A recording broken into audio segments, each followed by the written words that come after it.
Jadi saya menangis di malam hari, tidur tengkurap, dan bantal itulah yang basah oleh tangisan saya dengan doa, ya Allah, saya nggak punya bapak. Saya minta temanku itu yang mengolok-olok saya dengan mempermasalahkan bapak itu tidak punya bapak juga.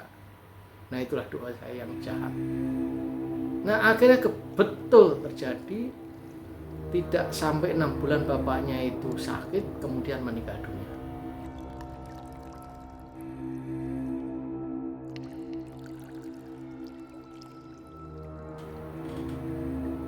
Assalamualaikum warahmatullahi wabarakatuh. Hari ini saya akan membicarakan tentang kesaktian seorang yatim. Ya, ada rahasia dengan kekuatan seorang yatim itu bagaimana? Jadi saya juga seorang yatim. Ini adalah pengalaman pribadi saya.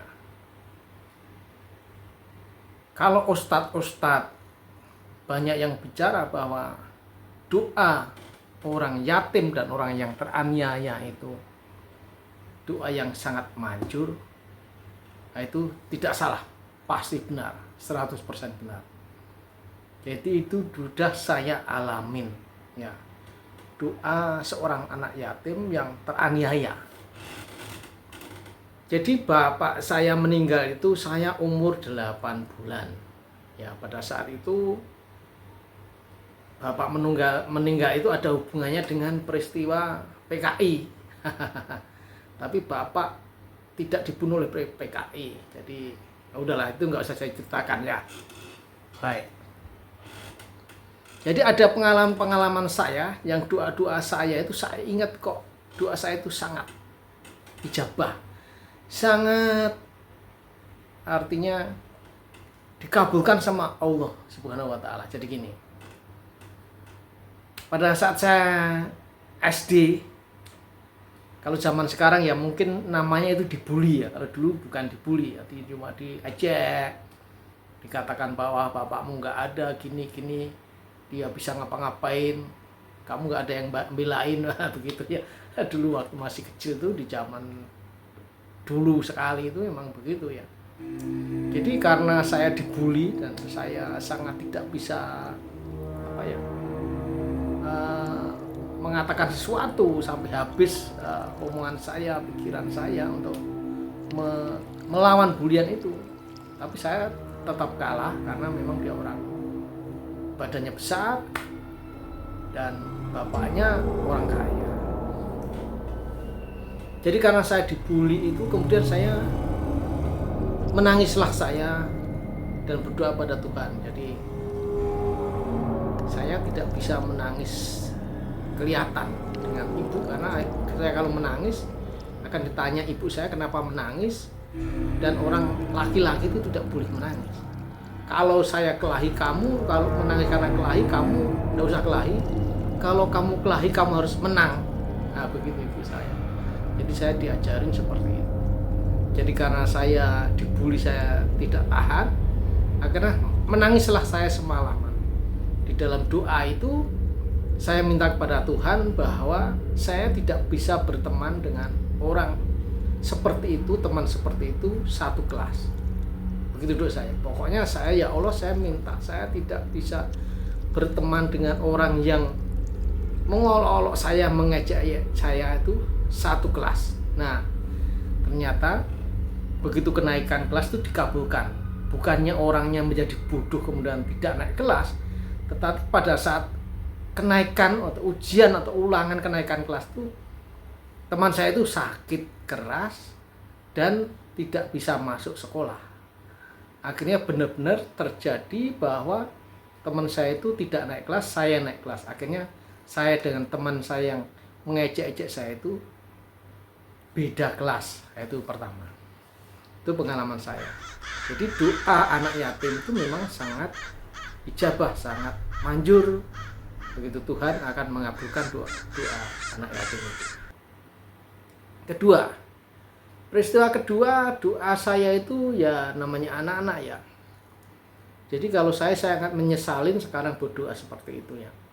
Jadi pada saat itu saya diolok-olok teman saya juga satu kampung, dengan bapaknya naik semacam gerobak. Saya tidak boleh naik ke dalam gerobak tersebut, dan dia bilang, ya kamu, ya kalau kamu nggak punya gerobak, bapak kamu nggak ada, mbahmu juga nggak punya gerobak, ya jadi kamu jangan ikut saya, jangan ikut dengan saya dan bapak saya, ada begitu. Nah, saya juga nggak bisa membalas apa-apa kata-kata itu, dan itu memang kenyataannya seperti itu. Saya hanya bisa menangis, dan saya tidak bisa menangis karena saya pasti dimarahin ibu saya kalau menangis. Nah, itulah. Itu doa-doa saya yang saya masih ingat, dan tentu banyak doa-doa saya yang saya tidak ingat, yang karena peristiwanya benar-benar membekas dalam hati. Doa-doa saya itu pada saat kecil itu, alhamdulillah, walaupun doa-doa itu konyol ya, tapi ternyata Tuhan mengabulkan doa-doa saya. Kemudian teman-teman saya yang suka membela saya, karena saya memang kecil, kurus, hitam, rambut saya keriting, dan saya banyak penyakit kulit. Jadi saya memang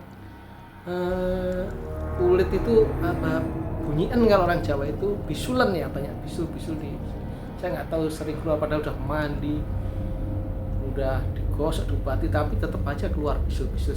Memang ya seperti itu kan kondisi saya dulu ya. Nah, tapi saya punya teman-teman yang suka membela saya, seperti pahlawan dalam kehidupan saya.